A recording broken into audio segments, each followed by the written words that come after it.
media yang saya hormati, saya perkenalkan, saya Razman Arif Nasution. Di sebelah kiri saya adalah saudara Yosi Ahdian,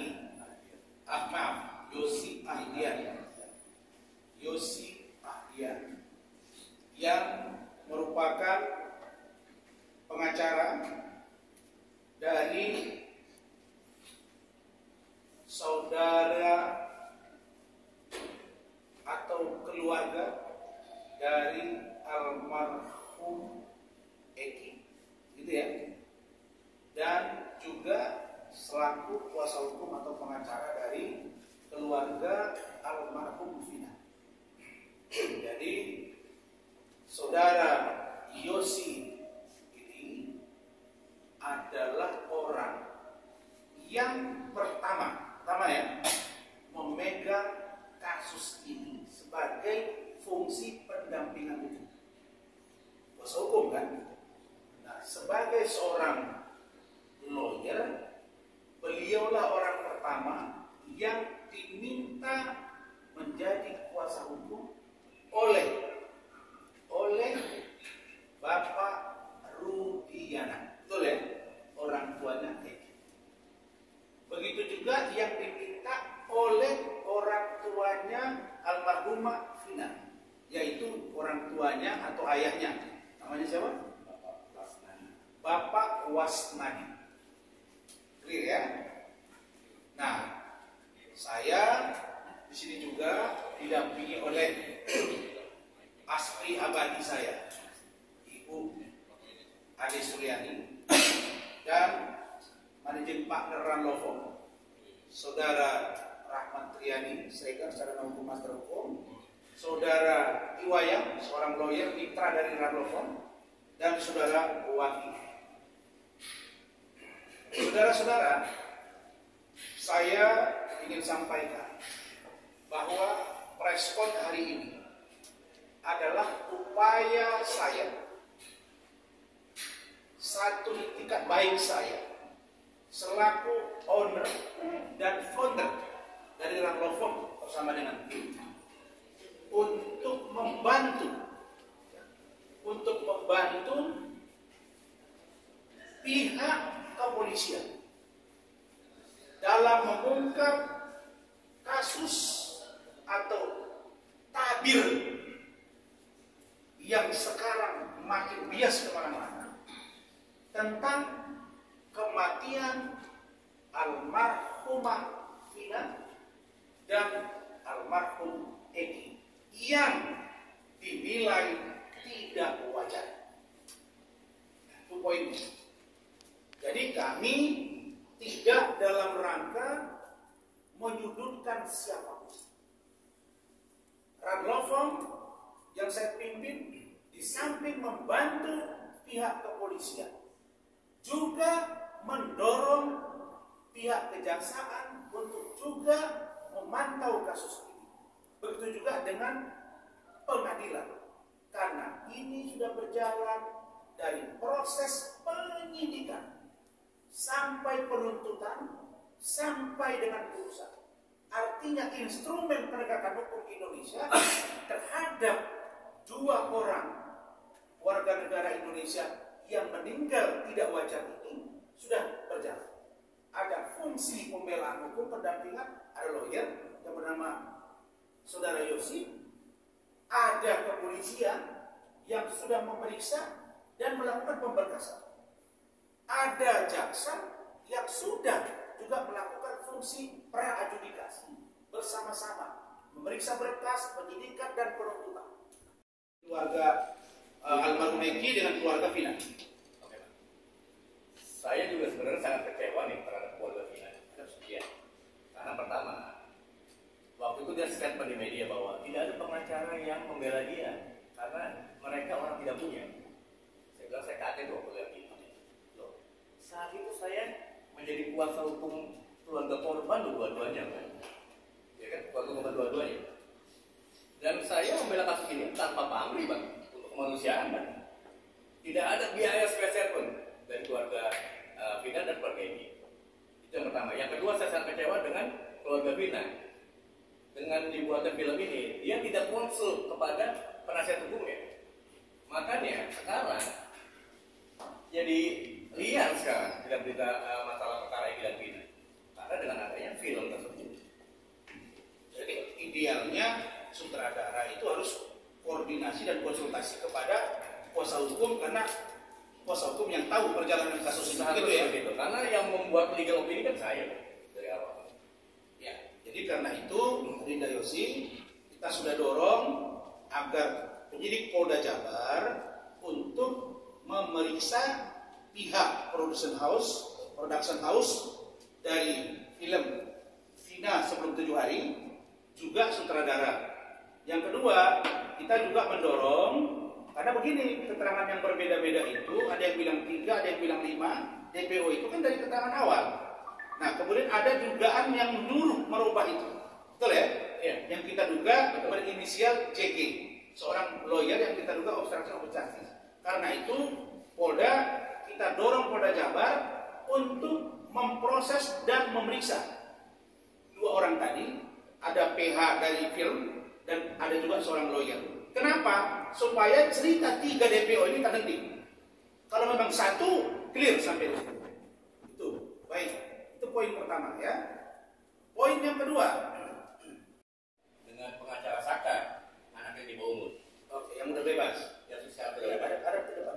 Iya. Dia itu kan vonis 8 tahun. Nah, saat vonis itu saya berbicara dengan pengacara Saka itu. Dia bilang, saya akan banding, Pak. Pengacara ini siapa namanya? Ibu Titin. Ya. Dia akan banding, silakan. Tapi bandingnya itu bukan masalah salah tangkap, tetapi banding itu terhadap vonis yang 8 tahun. Yang saya tahu di Undang-Undang Perlindungan Anak itu maksimal anak itu kan 3 tahun 6 bulan. Ya. Jadi dia mau merubah vonis itu menjadi vonis yang 3 tahun 6 bulan itu. Jadi bukan salah tangkap ya? Nah, waktu itu Bukan seperti yang berkembang selama ini. Tidak ada batas salah tangkap saat itu. Dan saat itu, ingat Bang, pengadilan itu lancar-lancar aja loh. Nggak ada masalah di pengadilan PN Kota Cirebon. Masalah itu terjadi waktu pertama sidang karena tertutup. Banyak masyarakat yang mau melihat siapa sih sebenarnya pembunuh-pembunuhnya itu kan. Muka-mukanya mereka mau lihat. Tetapi mereka kecewa karena sidang tertutup. Makanya waktu itu saya langsung statement di media. Harus sidang terbuka karena ini kan kasus pembunuhan. Harus terungkap jelas. Waktu putusan pun mereka banding itu makanya saya kaget waktu 8 tahun ke depan ya Bang ya. Begitu ada film tentang 7 hari meninggal Vina, kok bermunculan statement-statement yang bahwa ini adalah salah tangkap. Saya sempat menelpon Ibu Titin, kalau salah tangkap gimana sih? Ini kan posisinya saat itu di 2016, kenapa Anda tidak upaya hukum? Kalau misalkan ada upaya hukum, Anda lakukan, berarti upaya hukum kalah dong, ditolak dong kan? Posisinya, upaya hukum pasti ditolak karena putusan mereka itu tetap yang 7 orang itu seumur hidup dan yang 8 tetap di 8 tahun. Itu menurut kita para lawyer yang pakai ya. Mungkin itu aja. Baik, pertanyaan saya. Supaya langsung dengan di sini. Pada waktu itu 2016 itu berkas perkaranya itu ditarik ke Polda Jawa Barat. Polda Jabar. Ketika gelar perkara itu, di situ yang justru dibedah itu adalah tentang pembunuhan berencana. Pembunuhan berencana 340 dan 338. Tidak ada kaitannya dengan urusan perkosaan. Tidak ada ya. Baik. Ketika kasus ini disidangkan dan atau masih proses di kepolisian, ada tidak kekacauan, kegaduhan seperti yang sekarang ini sehingga banyak pihak menganggap bahwa ini ada putusan yang keliru, mystery of justice kira-kira begitu? Ada nggak waktu itu kekacauan, keributan dan lain-lain? Tidak ada Bang. Tidak ada. Cuma saat di persidangan itu para pelaku ini Bang yang terdakwa itu memang keterangannya kalau hakim menjawab dia selalu apa ya? Selalu melenceng-lenceng ya saya lihat. Melenceng ya. Oke. Sekarang kita masuk ke DPO. Ketika di persidangan itu DPO-nya seperti apa yang Yosi dengar? Baik dari pelaku tersangka, terdakwa, ya yang sekarang jadi terpidana, bagaimana ceritanya? Ada yang bilang 3, ada yang bilang 1, atau seperti apa? Waktu saya mengawal sidang itu, memang terdakwa itu ada 11 Bang dalam persidangan. Terdakwa itu ada 11. Ada 11 betul. Oke. Yang disidangkan 8 orang itu 1 sudah lebih dulu kan yang di Bogor. Ya, 7 Saka maksudnya. Oke. Saka lebih dulu sidangnya. Oke. Yang 7 nyusul. Oke. Dan yang 3-nya itu tetap DPO. Ada 11 orang. Tetap DPO. Iya, ada 11 orang terdakwa saat itu. Ada 11 orang terdakwa, tapi yang datang itu hanya 3. Maaf, yang datang itu hanya 8 di situ. 8. 3 itu tidak. Tidak. Oke. Sekarang itu sudah dilakukan penangkapan terhadap 1 orang PG. Ada 2 lagi yang dipertanyakan oleh masyarakat. Di satu sisi kita sudah melihat bahwa Polri sudah bekerja cepat dan sudah menangkap 1. Dan Polri mengatakan dari Polda Jabar bahwa mereka setelah mendengar keterangan semua pihak, termasuk para tersangka yang sekarang jadi terpidana, terdakwa itu, mengatakan bahwa itu berubah-ubah. Ada yang bilang bukan 3, ada yang bilang 5, ada yang bilang 1, ada yang bilang 2. Nah itu yang kamu tahu seperti apa? Saya tegaskan dalam tas komunikasi ini bahwa DP itu ada 3 Bang. Waktu di pengadilan pun, jangan pengadilan, waktu BAP pertama pun, saya sempat baca itu 3 DPO. 3 DPO. 3 DPO betul. 3 DPO. Oke. Apakah terhadap kaitan penangkapan yang sekarang terjadi, kemudian polisi sudah mengatakan setelah mereka melakukan gelar, melakukan verifikasi, melakukan pendalaman karena keterangan yang berbeda-beda, sehingga mereka memutuskan bahwa ini hanya 1, yaitu Peggy. Nah, bagaimana berikutnya nanti Peggy bersuara seperti apa, tentu itu yang harus kita dukung. Bagaimana sikap polisi? Pertanyaan saya kepada saudara, percaya nggak saudara sekarang dengan apa yang telah dilakukan polisi demi mengungkap kasus ini? Saya percaya sepenuhnya pada Polri. Kenapa saya bilang seperti itu? Waktu awal aja, ini Polri sudah sangat bagus ini menangkap para tersangka saat itu ya Bang ya. Menangkap para tersangka selang berapa hari ya, dari tanggal, ya kan ditangkap itu kan tanggal 29 tuh. Iya. Dari pembunuhan tanggal 29, 3 hari Bang.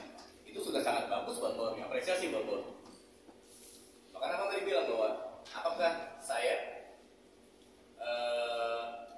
percaya kepada Polri? Ya, saya sangat percaya pada Polri. Karena Polri itu adalah ujung tombak kita. Jadi tidak ada kejanggalan ketika dilakukan proses penyelidikan sampai mereka divonis. Tidak ada sama sekali. Tidak ada sama sekali. Baik. Baik. PS. Tentang sosok orang tua PS. Bagaimana dia dalam kesehariannya? Seperti apa dia? Ini akan kami sampaikan. Tentulah semua ini saya frame sebagai orang hukum dalam rangka presumption of innocence, praduga tidak bersalah. Karena semua by proses untuk kebenarannya ada di pengadilan. Makanya menjadi aneh hari ini kalau putusan pengadilan justru melebar kemana-mana. Nah untuk itu saya persilakan Adinda Yosi untuk menjelaskan secara detail, konkret, dan cepat untuk bisa nanti dicerna oleh seluruh masyarakat Indonesia dan luar negeri. Silakan. Assalamualaikum warahmatullahi wabarakatuh. Waalaikumsalam. Selamat sore. Terima kasih untuk Bang Asman yang hari ini menjadi kuasa hukum saya. Ya, terima kasih. Terima kasih juga sudah menjembatani saya dalam press conference ini. Ya. Karena buat saya orang daerah, Pak. Ya. Kalau ada apa Pasti. saya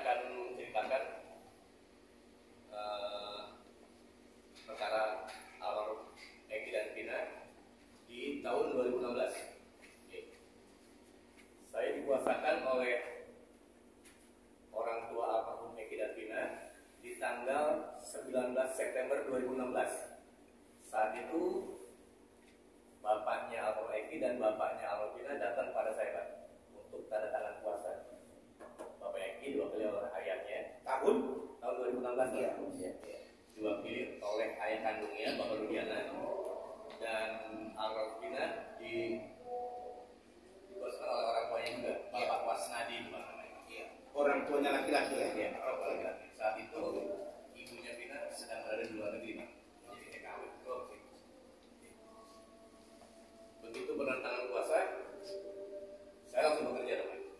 Nah, saat itu akan ada gelar perkara di Polda Jabar, Pak. Sih lihat kamera, Kamera. Saat itu akan dilakukan gelar perkara di Polda Jabar di tanggal, kalau nggak salah, 22 September 2016, Pak. Puasa saya berdasarkan laporan dari orang tuanya korban yang bernama Eki. Itu di tanggal 31 September 2016. Oke, saya langsung bergerak. Saya kerja. Saat itu saya langsung ke Polda. Orang tuanya Eki itu Pak Rudiana. Ya. Setelah puasa itu saya dapat tanda tangan dari mereka, para keluarga, Pak. 2 hari ke depan atau 3 hari ke depan saya melakukan gelar perkara di Polda. Langsung itu yang hadir hanya saya sebagai pengacara para korban dan pengacara 5 tersangka saat itu, Pak. Itu Bapak Jombi Nenggolan. Dalam apa namanya? Dalam gelar perkara itu tidak dibahas masalah asusila, Pak. Yang kita bahas hanya 340 dan 338. Jelaskan dulu. Pasal pembunuhan. Saat gelar perkara di Polda, pengacara para tersangka yang 5 orang itu, dia berargumen kepada saya bahwa klien saya bukan pembunuh. Kata JN, pengacara tersangka yang 5 tersangka itu. Oke. Saya bilang nanti dulu, Pak. Kalau klien abang yang 5 tersangka itu bukan pembunuh, sudah ada salah satu tersangka yang 2 umur sudah disidangkan. Nggak mungkin dong kalau sudah disidangkan. Sekarang dari kepolisian ke kejaksaan itu kan, iya ada proses kan, dari kejaksaan ke pengadilan itu ada proses dan sudah disidangkan. Saya pikir tidak mungkin kalau ini salah tangkap, ya kan? Dan awal perkara ini itu adalah dugaannya kecelakaan lalu lintas. Awalnya ya betul, awal kecelakaan lintas di tanggal 27, makanya bapaknya korban Eki itu Pak Rudiana, dia tanggal 31 membuat LP polisi, laporan polisi. Nah, jalan perkara ini, Pak. Setelah pendampingan di Polda itu selang berapa lama ya, 1 bulan kayaknya, itu disidangkan, Pak, di PN Kota Cirebon. Saya mengawal kasus persidangan itu dari awal sampai putusan. Dari awal sampai putusan. Sampai vonis ya? Sampai vonis ya. Waktu itu sidang tertutup. Saya saat itu di 2017 awal pas sidang itu, saya statement di media di Radar Cirebon, Pak, bahwa kenapa ini sidang harus tertutup. Nah, ternyata kata penjelasan dari pihak pengadilan bahwa ini ada kasus asusila. Tetapi ternyata dalam persidangan itu kasus asusila tidak dibawa dalam materi sidang. Hanya pasal 340 dan 338 pembunuhan.